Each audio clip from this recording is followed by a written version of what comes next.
We would like to call this meeting of the West Allis-West Milwaukee School District to order. If we could please rise for the pledge. Mr. Ustruck, would you lead us, please? Absolutely. Pledge allegiance to the flag of the United States of America and to the republic for which it stands, one nation, under God, indivisible, with liberty and justice for all. Thank you, everyone. Suzette, can we do the roll, please? Yes. Ms. Kluth. Here. Mr. Sikic. Present. Mr. Keller. Here. Mrs. Justum. Yes. Mr. Ustruck. Here. Mr. Schultz. Here. Mr. Lee. Here. Mr. Bailey. Present. President Emmons. Here. Proper notice of this meeting has been posted in accordance with the open meeting laws of the state of Wisconsin. Does the superintendent or any additional board members have any changes or modifications to tonight's posted agenda? I have nothing. Any board members? No? Okay. Are there any public comments noted? Okay, we'll move on then. We'll move on to item number 7, the superintendent's report. Great, thank you. And 7.1 is the report from the West Allis Nathan Hale High School student representative. So if you could introduce yourself and share your report, that'd be great. Good evening, board members. My name is Anna Coleman. I am a senior at Nathan Hale, and I'll have another presenter with me at the beginning of the next meeting, but for tonight it's just me. A little bit about myself. I'm part of the POMS team, and some of the extracurriculars I'm involved in are HOSA, National Honor Society, and Student Council. And this month we'd like to highlight the following from Nathan Hale High School: Homecoming Week 2018, Safe and Supported AODA program, Nathan Hale Giving Back Blood Drive, ACT practice test, senior class voter registration day, in sports, cross country, and upcoming events, music concert, and PTSA craft fair. So for homecoming week, we're just beginning our homecoming week as of today. As a Hale tradition, we have activities all through this week to earn points toward winning the pep paddle for the most spirited class. The week of activities includes spirit dress-up days all around our theme, Hollywood movie premiere, including movie character day, decade day, movie genre day, as well as class color and husky spirit day. In addition, we will have the girls' powder puff touch football game this Wednesday at 6 p.m. under the lights on the soccer field. We will also have an all-school assembly on Friday recognizing our fall sports teams and additional grade-level competitions, including our grade-level folk competition and the Guy Palms routine. This will all be followed by the parade, which leaves from Irving Elementary School at 5:30 p.m., a pregame tailgate cookout for the students, and then the big game versus Brookfield East at 7 p.m. The fun-filled week will culminate with the homecoming dance on Saturday at 7:30 p.m. in the Hale Gymnasium. As part of our continued efforts to help promote safe and healthy behaviors during the homecoming celebrations, the WAWM School District, the WAWM Community Coalition, and the WAWM Heroin Opiate Task Force teamed up to make students and their families aware of the dangers of alcohol or drug use and to offer them support if needed. More specifically, on Thursday, September 20th, Nathan Hale had a program during the school day called Safe and Supported for all students, followed by a community-wide event called Check-In before they start to check out, for all parents of 6th to 12th graders district-wide. The presentation included a number of topics around drugs, alcohol, and keeping our kids safe. Parents also heard from a guest speaker, Jeremy Triblett, on the topic, Resilient Families, From Trauma to Triumph. In addition, parents were taken through a teen replica bedroom, revealing what parents can look around for student drug and alcohol use. As an incentive to students, parents who attended the September 25th community presentation received a $10 discount voucher for their child to use toward the purchase of a homecoming dance ticket or a $10 gift card to Chick-fil-A. Nathan Hale had 65 families take advantage of this learning opportunity. Nathan Hale's first blood drive this year was on Friday, October 28th from 8 to 1 p.m. in the Hale Gym. The event was organized through our HOSA, Health Occupation Students of America student group under the direction of advisor Daniel Manger, formerly Daniel Schlitt, and the Red Cross. We had awesome participation with 74 students and staff donating. With each pint potentially saving up to 3 lives, the Nathan Hale School community impacted 222 future patients. The League of Women Voters of Wisconsin will be presenting to all seniors at Hale tomorrow during homeroom regarding the importance of voting and the registration process. Following the presentation, all students that are 18 or older on or before November 6th will have the opportunity to register to vote if they so choose.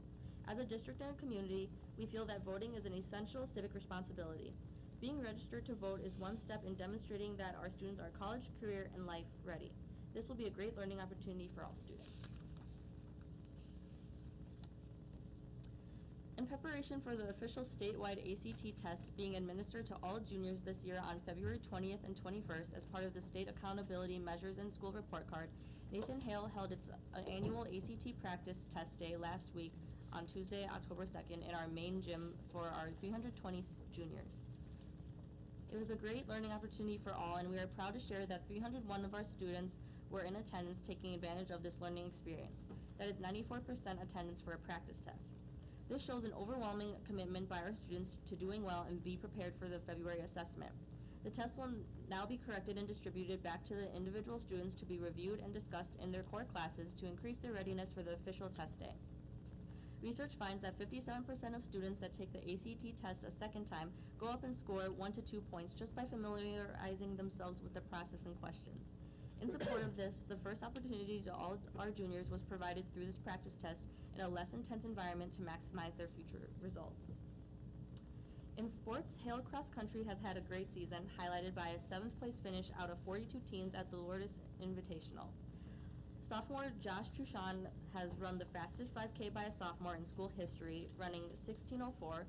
Old record was 16:14, and taking first overall at the 21-team Viking Invitational. Also, junior Liam Kelly has run 16:41 and has been top 20 in every meet he has competed in. As a team, they are currently ranked in the top 5 in their sectional, where the top 2 teams go to state. It's been a fun and exciting season thus far, and they are excited for a potential championship season. The fall combined music concert with the band, orchestra, and choir will be Monday, October 22nd, beginning at 7 p.m. in the Nathan Hale Auditorium. It will be a collaborative department effort showcasing our students' musicianship.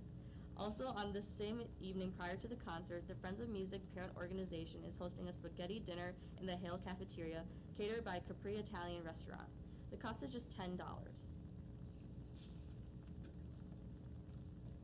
Planning ahead, don't miss our 25th annual Nathan Hale Craft Fair, Saturday, November 3rd, from 9 a.m. to 3 p.m. We once again have a sold-out fair with over 100 crafters to sell their fine items. There will be a bake sale along with breakfast and lunch items available, so come spend the day. There's a $3 entrance fee with all proceeds going to help fund PTSA initiatives and Friends of Music activities, scholarships, and much more. We hope to see you there. Thank you. Thank you. Any questions, comments? All right. Great. Well, you are free to go and enjoy the start of your homecoming week. Be safe on Saturday and everything else. So enjoy. Thank you for coming. Look forward to having you this year. Thank you. Awesome. So we'll go on to 7.2, legislative update. The board, and it's available to the public, has the write-up. And our student from Nathan Hale just talked a little bit about some of this that I wanted to touch on, which is really about the statewide exams that students participate in. The results have been released for the data related to those actual exams or tests. That's different than the school report card, which has not been released yet. These data are used to generate the school report card, but this is just looking directly at the performance of students on the tests. And just to help the public understand a little bit, overall the results are holding steady across the state, and we're monitoring and analyzing the district results as well. But just for clarity, the WSAS, Wisconsin Student Assessment System, that consists of the forward exam given in grades 3 through 8, the ACT plus writing given in grade 11, and dynamic learning maps, DLM, given across all tested grades to students with significant cognitive disabilities. And in 17-18 school year marks the 3rd year of administration of the online forward exam. So if people recall, several years ago we changed, which makes it difficult to compare report cards from the previous test to the forward exam. But now with 3 years, we get some longitudinal data that's building again. So students in grades 3 through 8 take tests in ELA and mathematics. In grades 4 and 8, students take a science assessment required under both state and federal law. And in grades 4, 8, and 10, students take a social studies exam required in state law. And then to jump to the ACT plus writing, it's the 4th year of ACT plus writing and the DLM testing of 11th grade students. As the board knows and the public, the ACT is a popular nationwide college admissions test that measures student readiness for college and careers. And I think the and careers is important because it gives us measures called work keys that help us better understand how well are our students prepared for the next step if they're not pursuing a four-year college, and that's a big part of our messaging, is not everyone needs to go to a four-year college, especially given the demands of the current labor market. A couple of updates, so 7.3. At the last meeting, there were some public comments. In my absence, Beth did a very nice job filling in for me, so I wanted to thank Beth. But some public comments about the Hope Clause, and I just wanted to, again, thank the group that sponsors that, and also take the opportunity to thank all of those groups in the community that really help us fill in the gaps with what our families need at times. It really is remarkable for the amount of, closets, both kind of these community closets that are in schools, that are in churches, that are out in West Allis and West Milwaukee, that really do make a difference for us, and we rely on them and appreciate them.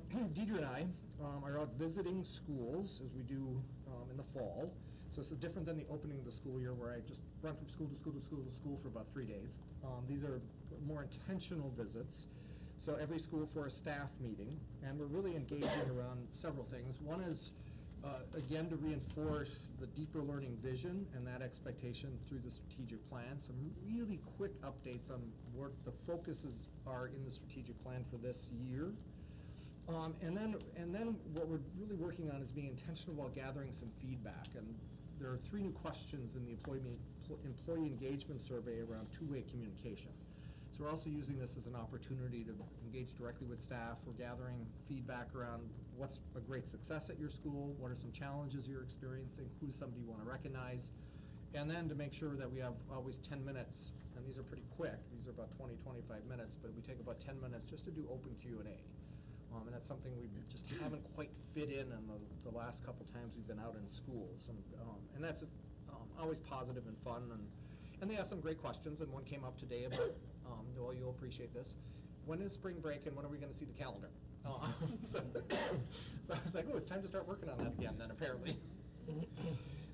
So the Recreation and Community Services Department, athletics, and I've been a part of this, Beth is a part of this, we're working closely with the city and the county to either upgrade our fields or get access to more fields for the baseball and softball seasons in the spring. This is a complicated process. Districts all over southeastern Wisconsin are scrambling like crazy because of the density of schools and school districts and teams that are here, and the lack of available fields when you shift from summer, where you can stack games one on top of the other going later into the evening, versus now everybody needs to practice right after school. And so it's a interesting challenge, and we are working on some upgrades to our fields at the West Allis Athletic Complex, as well as working on a potential agreement to use Clent's Field with the city and do some upgrades there. But we had a nice meeting today where we really planned out some steps that are going to really allow us to upgrade fields probably over 3 years. There's not much we can do right now to field conditions or drainage, because if we disrupt soil now, there's not going to be grass on it in March, right? It's just the reality of where we are. But we're taking on the work of upgrading or getting a new scoreboard in there, dugouts that'll have covers, and they're maybe temporary at first, and then we go to more permanent. And then get back around right after next season. The plan would be then take the 2 fields out of the athletic complex, kind of out of cycle, so that they can be worked on, and so then the following spring there's new grass. But I just wanted to share that we're thinking through this. We're thinking through this over several seasons and several budget cycles, so that we can work it into the budget. There's also been some questions on social media around, so then what's going on with soccer fields? It's like, ooh, we're in field season.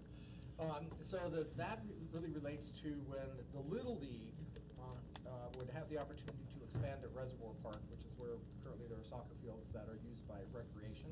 We've had some initial conversations with the city about placing a field or 2 on the land behind the police station next to Nathan Hale. But I think the reality of that is going to be too expensive. The city is using that space also to dump fill that's from some of the developments, which is great. Great developments going on in the city. But that's raising the elevation of it, which would mean we would have to build a bridge, because there's a waterway between Hale and that police station. And that's governed by the DNR, so we would have to build a bridge. And in order to make the field functional, it'd have to be a bridge that could probably carry the weight of vehicles. So that makes that cost prohibitive.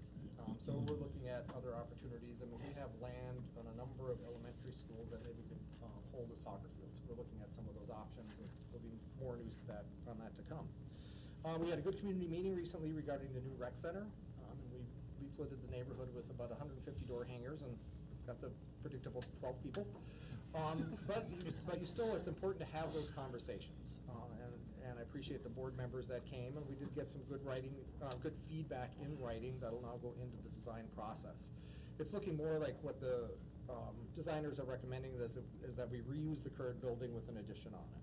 So I think that's kind of what we'll start to see them focusing on. And then finally, a little update and an apology to everybody in the school district and to our community that's been trying to access our website. It's been an outage. Our provider had experienced a number of attacks that made it impossible for us to get access to it.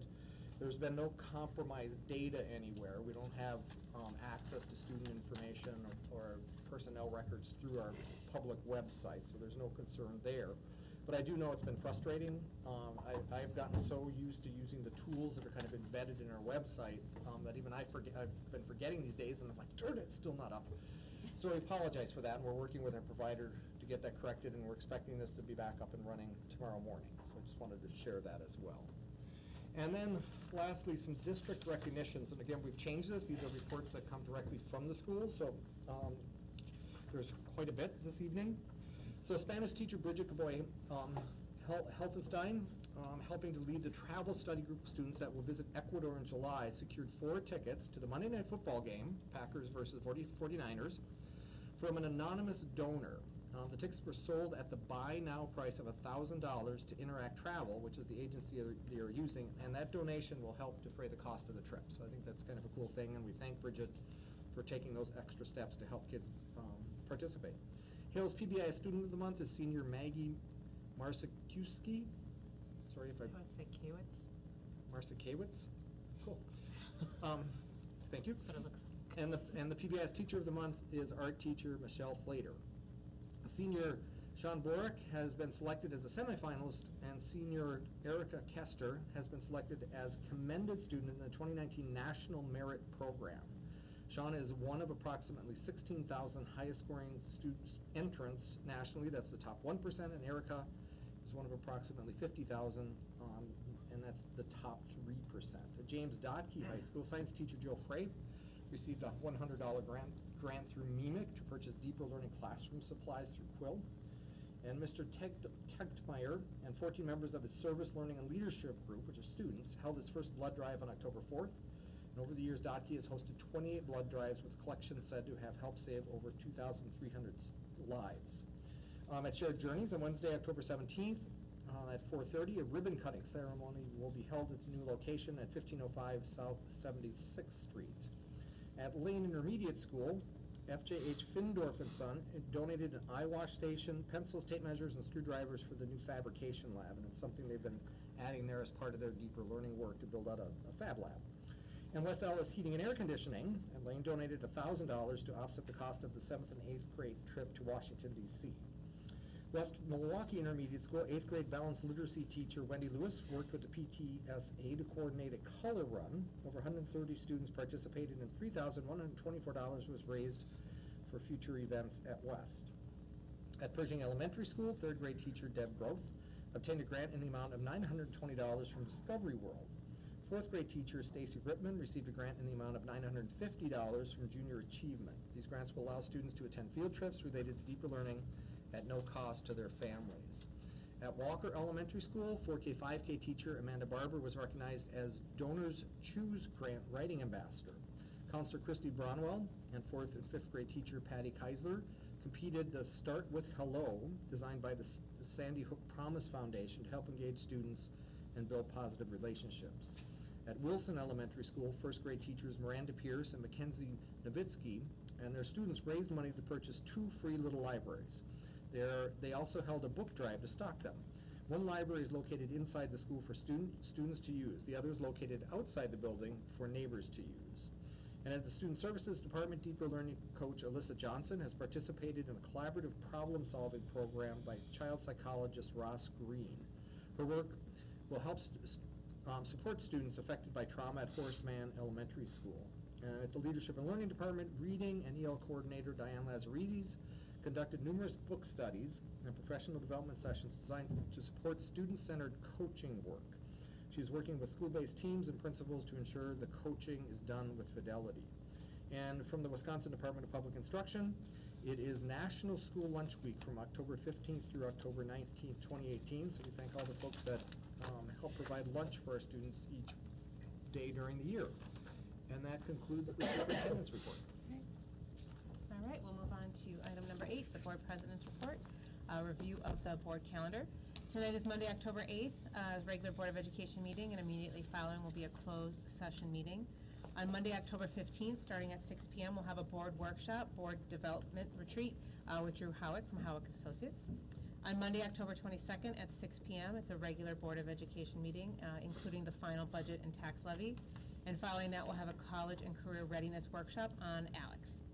On Monday, November 12th at 6 p.m. is our regular Board of Education meeting, and then a workshop, service to our stakeholders and community workshop, how surveys are developed and survey results.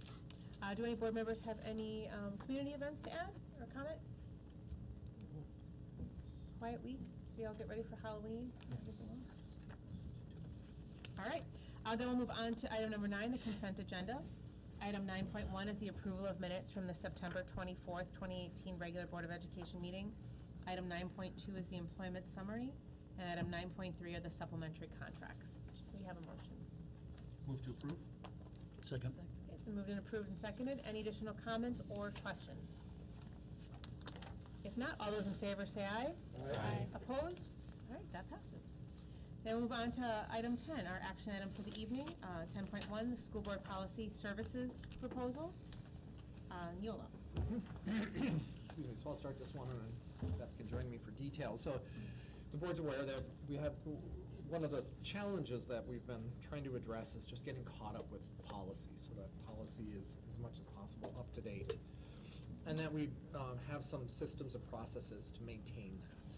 So there are a couple service providers that help school districts do that. One is Neola, one is WASB, that are available in Wisconsin. Or we could develop our own, but I think that would be more costly than engaging a service. And so we had workshop or presentations from both providers, Neola and WASB, and I appreciate the board members requested the second one to bring WASB in. And for me personally, as I looked at this and went through with all of you the WASB presentation, I actually preferred not only the kind of style, but also some of the content. But in the end, our recommendation is Neola, because I think what Neola brings as a value add that WASB doesn't have is a balance between pressure and support. And I think if we don't have that included, in particular the pressure side, this kind of work is easy to kind of set aside with all of the other things that happen in the day-to-day operations of a school district. And so, and even though I've worked with Neola before, and I dreaded the days, I'll be honest, dreaded the days when Neola was coming, because you're going to sit 5 hours and really have to kind of crank through what choices you're making and updates, and then you go through it again in a with a board committee, and eventually bringing it through the process for board approval.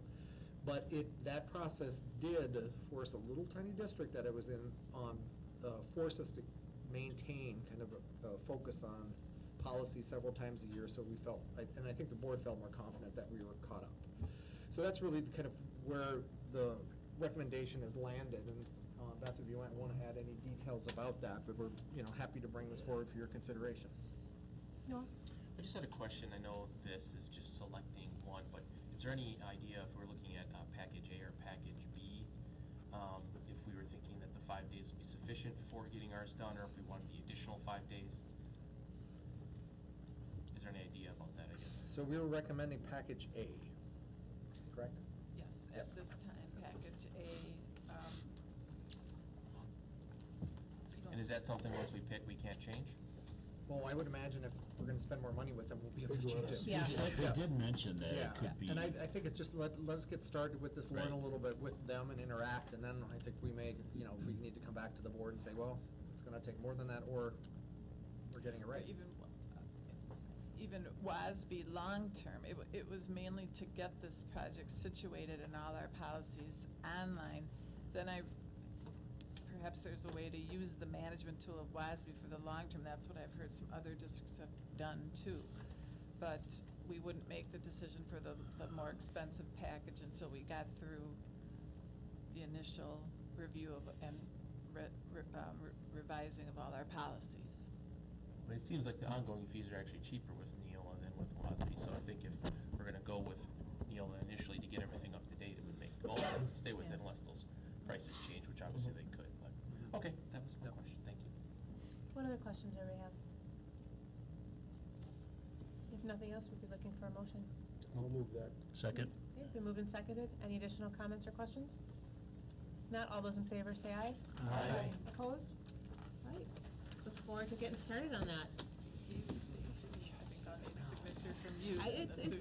It's important work. It's really important work, Yeah. and it's the tedious stuff, but it's important and helps govern us, so. All right, item number 11, board member suggestions for future agenda items. Here.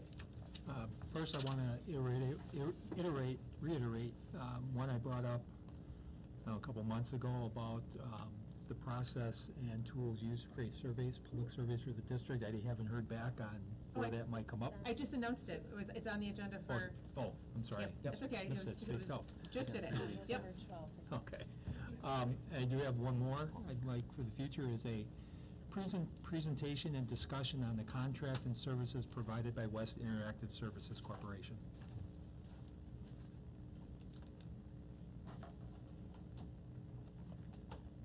Got it. I think it's November 12th, Carrie. Okay. I think that's when it was coming up.